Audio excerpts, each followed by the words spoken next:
యెషయా గ్రంథము 10వ అధ్యాయము.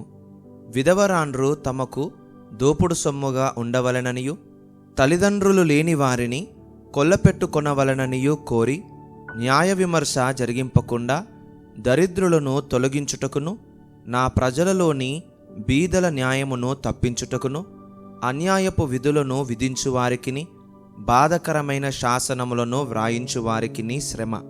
దర్శన దినమున దూరము నుండి వచ్చు ప్రళయ దినమున మీరేమి చేయుదురు? సహాయము నొందుటకు ఎవరి యొద్దకు పారిపోవుదురు? మీ ఐశ్వర్యమును ఎక్కడ దాచుకుందురు? వారు చెరపట్టబడిన వారి క్రింద దాగుకొనుచున్నారు, హతులైన వారి క్రింద కూలుచున్నారు. ఈలాగు జరిగినను యెహోవా కోపము చల్లారలేదు, ఆయన బాహువు ఇంకను చాపబడియున్నది. అష్షూరీయులకు శ్రమ. వారు నా కోపమునకు సాధనమైన దండము. నా దుడ్డుకర్ర, నా ఉగ్రత వారి చేతిలో ఉన్నది.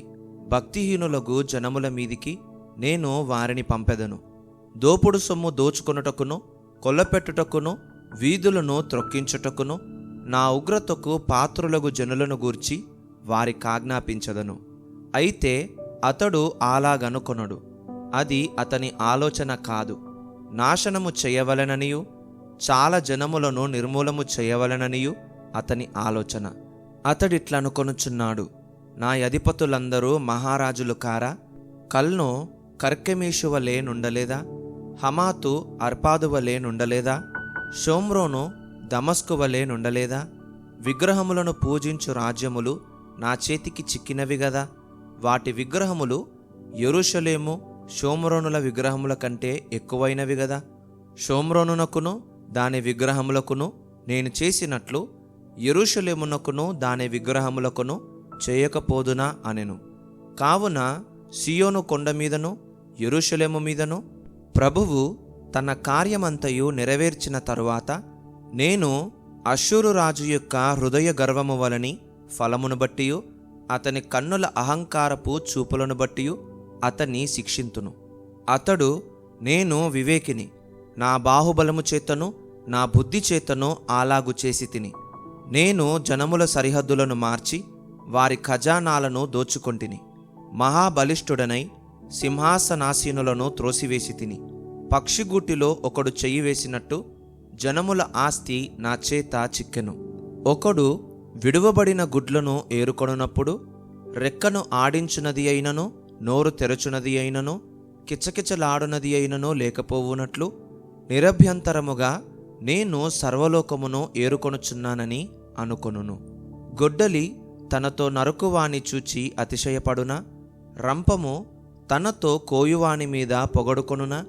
కోల తన్నెత్తువానిని ఆడించినట్లును దండము కర్రకాని వానిని ఎత్తినట్లును ఉండును గదా. ప్రభువును సైన్యముల కధిపతియో నగు యెహోవా బలిసిన అష్షూరీయుల మీదికి క్షయరోగము పంపును.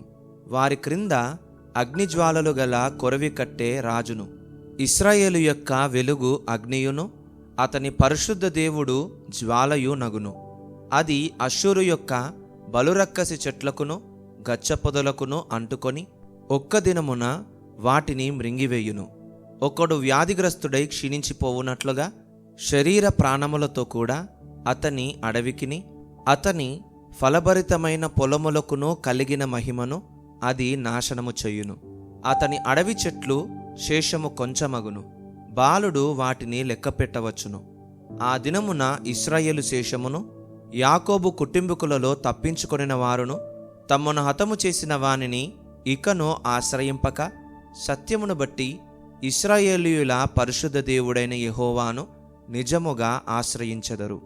శేషము తిరుగును, యాకోబు శేషము బలవంతుడగు దేవుని వైపు తిరుగును. నీ జనులైన ఇశ్రాయేలు సముద్రపు ఇసుక వలె ఉండినను దానిలో శేషమే తిరుగును. సమూల నాశనము నిర్ణయింపబడెను, నీతి ప్రవాహము వలె వచ్చును. ఏలయనగా తాను నిర్ణయించిన సమూల నాశనము ప్రభువును సైన్యముల కధిపతియు నగు యెహోవా సర్వలోకమున కలగజేయును. ప్రభువును సైన్యముల కధిపతియు నగు యెహోవా ఈలాగు సెలవిచ్చుచున్నాడు, సియోనులో నివసించుచున్న నా జనులారా, ఐగుప్తీయులు చేసినట్టు అష్షూరు కర్రతో నిన్ను కొట్టి నీ మీద తన దండము ఎత్తినను వానికి భయపడకుము. ఇకను కొద్ది కాలమైన తరువాత నా కోపము చల్లారును, వారిని నాశనము చేయుటకు నా ఉగ్రత తిరుగును. ఓరేబు బండ యొద్ద మిద్యానును హతము చేసినట్లు సైన్యములకు అధిపతియగు యెహోవా తన కొరడాలను వాని మీద ఆడించును. ఆయన దండము సముద్రము వరకు వచ్చును. ఐగుప్తీయులు దండమెత్తినట్లు ఆయన దానినెత్తును. ఆ దినమున నీ భుజము మీద నుండి అతని బరువు తీసివేయబడును, నీ మెడ మీద నుండి అతని కాడి కొట్టివేయబడును. నీవు బలిసినందున ఆ కాడి విరుగగొట్టబడును. అష్షూరీయులు ఆయాతు మీద పడుచున్నారు, మిగ్రోను మార్గముగా పోవుచున్నారు. మిక్మషులో తమ సామాగ్రి ఉంచుచున్నారు. వారు కొండసందు దాటి వచ్చుచున్నారు. రామ వణకుచున్నది, గెబలో బసచేతము రండని అనుచున్నారు. సౌలు గిబ్యా నివాసులు పారిపోవుదురు. గల్లీములారా బిగ్గరగా కేకలు వెయ్యుడి. లాయిషా ఆలకింపుము. అయ్యయ్యో అనాతోతు, మద్మేనా జనులు పారిపోవుదురు. గిబా నివాసులు పారిపోదురు. ఈ దినమే దండు నోబులో దిగును. ఈ దినమే సియోను కుమారి పర్వతమును యెరూషలేము కొండ మీద వారు తమ చెయ్యి ఆడించుదురు. చూడుడి, ప్రభువును సైన్యములకు అధిపతియునగు యెహోవా భీకరముగా కొమ్మలను తెగగొట్టగా మిక్కిలి ఎత్తుగల చెట్లు నరకబడును, ఉన్నతమైనవి పడిపోవును. ఆయన అడవి పొదలను ఇనుప కత్తితో కొట్టివేయును. లెబానోను బలవంతుడైన యొక్కని చేత కూలిపోవును. యెషయా గ్రంథము 11వ అధ్యాయము. యెషయి మొద్దు నుండి చిగురు పుట్టును, వాని వేరుల నుండి అంకురము ఎదిగి ఫలించును. యెహోవా ఆత్మ జ్ఞాన వివేకములకు ఆధారమగు ఆత్మ, ఆలోచన బలములకు ఆధారమగు ఆత్మ, తెలివిని యెహోవా ఎడల భయభక్తులను పుట్టించు ఆత్మ అతని మీద నిలుచును. యెహోవా భయము అతనికి ఇంపైన సువాసనగా ఉండును. కంటి చూపును బట్టి అతడు తీర్పు తీర్చడు, తాను వినుదానిని బట్టి విమర్శ చెయ్యడు.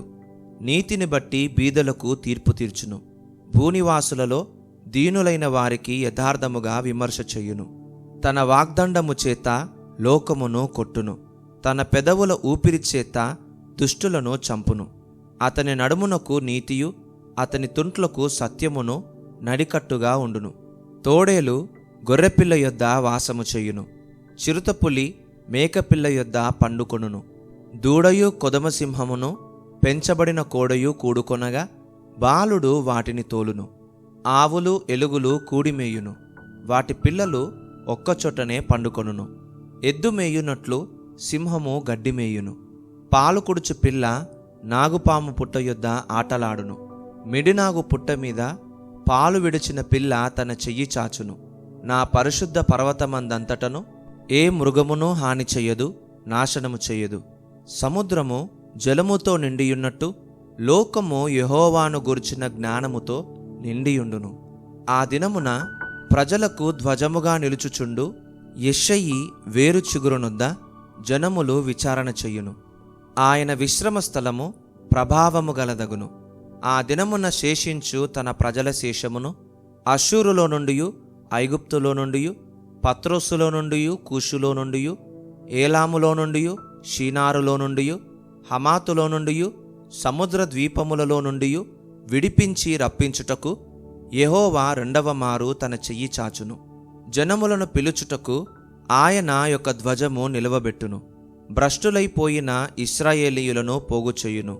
భూమి యొక్క 4 దిగంతముల నుండి చెదరిపోయిన యూదావారిని సమకూర్చును. ఎఫ్రాయిమునకున్న మత్సరము పోవును, యూదా విరోధులు నిర్మూలమగుదురు. ఎఫ్రాయిము యూదాయందు మత్సరపడడు, యూదా ఎఫ్రాయిమును బాధింపడు. వారు ఫిలిస్తీయుల భుజము మీద ఎక్కుదురు, పడమటి వైపుకు పరుగెత్తిపోవుదురు. ఏకీభవించి తూర్పు వారిని దోచుకుందురు. ఎదోమును మోయాబును ఆక్రమించుకొందురు. అమ్మోనీయులు వారికి లోబడుదురు. మరియు యెహోవా ఐగుప్తు సముద్రము యొక్క అఖాతమును నిర్మూలము చెయ్యును. వేడిమిగల తన ఊపిరిని ఊదును. యూఫ్రటీసు నది మీద తన చెయ్యి ఆడించును. 7 కాలువలుగా దాని చీలగొట్టును. పాదరక్షలు తడవకుండా మనుష్యులు దాటునట్లు దాని చెయ్యును. కావున ఐగుప్తు దేశము నుండి ఇశ్రాయేలు వచ్చిన దినమున వారికి దారి కలిగినట్లు అష్షూరు నుండి వచ్చు ఆయన ప్రజల శేషమునకు రాజమార్గముండును. యెషయా గ్రంథము 12వ అధ్యాయము. ఆ దినమున మీరీలాగందురు, యెహోవా, నీవు నా మీద కోపపడితివి, నీ కోపము చల్లారెను. నిన్ను స్తుతించుచున్నాను, నీవు నన్ను ఆదరించియున్నావు. ఇదిగో నా రక్షణకు కారణభూతుడగు దేవుడు, నేను భయపడక ఆయనను నమ్ముకొనుచున్నాను. యెహోవా, యెహోవాయే నాకు బలము, ఆయనే నా కీర్తనకాస్పదము, ఆయన నాకు రక్షణాధారమాయెను. కావున మీరు ఆనందపడి రక్షణాధారములైన బావులలో నుండి నీళ్లు చేదుకొందురు. ఆ దినమున మీరీలాగందురు, యెహోవాను స్తుతించుడి, ఆయన నామమును ప్రకటించుడి, జనములలో ఆయన క్రియలను ప్రచురము చెయ్యుడి. ఆయన నామము ఘనమైనదని జ్ఞాపకమునకు తెచ్చుకునుడి. యెహోవాను గూర్చి కీర్తన పాడుడి. ఆయన తన మహాత్మ్యమును వెల్లడిపరచెను. భూమి యందంతటను ఇది తెలియబడును. సియోను నివాసి, ఉత్సాహధ్వని బిగ్గరగా చెయ్యుము. నీ మధ్యనున్న ఇశ్రాయేలు యొక్క పరిశుద్ధ దేవుడు ఘనుడైయున్నాడు. యెషయా గ్రంథము 13వ అధ్యాయము. ఆమోజు కుమారుడైన యెషయాకు బబులోను గూర్చి ప్రత్యక్షమైన దేవోక్తి. జనులు ప్రధాన ద్వారములలో ప్రవేశించుటకు చెట్లు లేని కొండ మీద ధ్వజము నిలువబెట్టుడి. ఎలుగెత్తి వారిని పిలువుడి, సంజ్ఞ చెయ్యుడి. నాకు ప్రతిష్ఠితులైన వారికి నేను ఆజ్ఞనిచ్చియున్నాను. నా కోపము తీర్చుకొనవలనని నా పరాక్రమశాలురను పిలిపించియున్నాను. నా ప్రభావమును బట్టి హర్షించు వారిని పిలిపించియున్నాను. బహుజనుల ఘోషవలె కొండలలోని జనసమూహము వలన కలుగు శబ్దము వినుడి. కూడుకొను రాజ్యముల జనములు చేయు అల్లరి శబ్దము వినుడి. సైన్యములకు అధిపతియగు యెహోవా యుద్ధమునకై తన సేనను వ్యూహక్రమముగా ఏర్పరచుచున్నాడు. సర్వలోకమును పాడు చేయుటకై ఆయన దూరదేశము నుండి, ఆకాశ దిగంతముల నుండి యెహోవాయును ఆయన క్రోధము తీర్చు ఆయుధములను వచ్చుచున్నారు. యెహోవా దినము వచ్చుచున్నది, ఘోషించుడి. అది ప్రళయము వలె సర్వశక్తుడగు దేవుని యొద్ద నుండి వచ్చును. అందుచేత బాహువులన్నీయు దుర్బలములగును, ప్రతివాని గుండె కరగిపోవును. జనులు విభ్రాంతి నొందుదురు, వేదనలు దుఃఖములు వారికి కలుగును. ప్రసవ వేదన పడుదాని వలె వారు వేదన పడెదరు. ఒకరినొకరు తేరిచూతురు, వారి ముఖములు జ్వాలల వలె ఎర్రబారును. యెహోవా దినము వచ్చుచున్నది, దేశమును పాడు చేయుటకును, పాపులను బొత్తిగా దానిలో నుండకుండా నశింపజేయుటకును, క్రూరమైన ఉగ్రతతోనూ ప్రచండమైన కోపముతోనూ అది వచ్చును. ఆకాశ నక్షత్రములను, నక్షత్ర రాసులను తమ వెలుగు ప్రకాశింపనీయవు. ఉదయకాలమున సూర్యుని చీకటి కమ్మును, చంద్రుడు ప్రకాశింపడు. లోకుల చెడుతనమును బట్టియు, దుష్టుల దోషమును బట్టియు నేను వారిని శిక్షింపబోవుచున్నాను. అహంకారుల అతిశయమును మాన్పించెదను, బలాత్కారుల గర్వమును అణచివేసెదను. బంగారు కంటే మనుష్యులను, ఓఫీరు దేశపు సువర్ణము కంటే నరులను అరుదుగా ఉండజేసెదను. సైన్యములకు అధిపతియగు యెహోవా ఉగ్రతకును, ఆయన కోపాగ్ని దినమునకును ఆకాశము వణకునట్లును, భూమి తన స్థానము తప్పునట్లును నేను చేసెదను. అప్పుడు తరమబడుచున్న జింకవలెను, పోగు చెయ్యని గొర్రెలవలెను జనులు తమ తమ స్వజనుల తట్టు తిరుగుదురు, తమ తమ స్వదేశములకు పారిపోవుదురు. పట్టబడిన ప్రతివాడును కత్తివాతకూలును, తరిమి పట్టబడిన ప్రతివాడును కత్తివాతకూలును. వారు చూచుచుండగా వారి పసిపిల్లలు నలుగగొట్టబడుదురు, వారి ఇండ్లు దోచుకొనబడును, వారి భార్యలు చెరుపబడుదురు. వారి మీద పడుటకు నేను మాదీయులను రేపెదను. వీరు వెండిని లక్ష్యము చెయ్యరు, సువర్ణము కూడా వారికి రమ్యమైనది కాదు. వారి విండ్లు యవనస్తులను నలుగుగొట్టును, గర్భఫలమందు వారు జాలిపడరు, పిల్లలను చూచి కరుణింపరు. అప్పుడు రాజ్యములకు భూషణమును, కల్దీయులకు అతిశయాస్పదమును, మహాత్మ్యమునగు బబులోను దేవుడు పాడు చేసిన సొదొమ గొమొర్రా వలె నగును. అది మరెన్నడును నివాస స్థలముగా నుండదు. తరతరములకు దానిలో ఎవడునో కాపురముండడు. అరబీయులలో ఒకడైనను అక్కడ తన గుడారము వేయడు. గొర్రెల కాపరులు తమ మందలను అక్కడ పరుండనీయరు. నక్కలు అక్కడ పండుకొనును, గురుపోతులు వారి ఇండ్లలో ఉండును, నిప్పుకోళ్ళు అక్కడ నివసించును, కొండమేకలు అక్కడ గంతులు వేయును. వారి నగరులలో నక్కలును, వారి సుఖవిలాస మందిరములలో అడవి కుక్కలును మొరలిడును. ఆ దేశమునకు కాలము సమీపించి ఉన్నది, దాని దినములు సంకుచితములు. యెషయా గ్రంథము 14వ అధ్యాయము. ఏలయనగా యెహోవా యాకోబునందు జాలిపడును, ఇంకను ఇశ్రాయేలును ఏర్పరచుకొనును. వారిని స్వదేశములో నివసింపజేయును, పరదేశులు వారిని కలిసికొందురు. వారు యాకోబు కుటుంబమును హత్తుకొనియుందురు. జనములు వారిని తీసుకొని వచ్చి వారి స్వదేశమున వారిని ప్రవేశపెట్టుదురు. ఇశ్రాయేలు వంశస్థులు యెహోవా దేశములో వారిని దాసులనుగాను పనికత్తెలనుగాను స్వాధీనపరచుకొందురు. వారు తమ్మును చెరలో పెట్టిన వారిని చెరలో పెట్టి తమ్మును బాధించిన వారిని ఏలుదురు. నీ బాధను, నీ ప్రయాసమును, నీ చేత చేయింపబడిన కఠిన దాస్యమును కొట్టివేసి యెహోవా నిన్ను విశ్రమింపజేయు దినమున నీవు బబులోను రాజును గూర్చి అపహాస్యపు గీతము ఎత్తి ఈలాగున పాడుదువు. బాధించిన వారు ఎట్లు నశించిపోయిరి, రేగుచుండిన పట్టణము ఎట్లు నాశనమాయెను.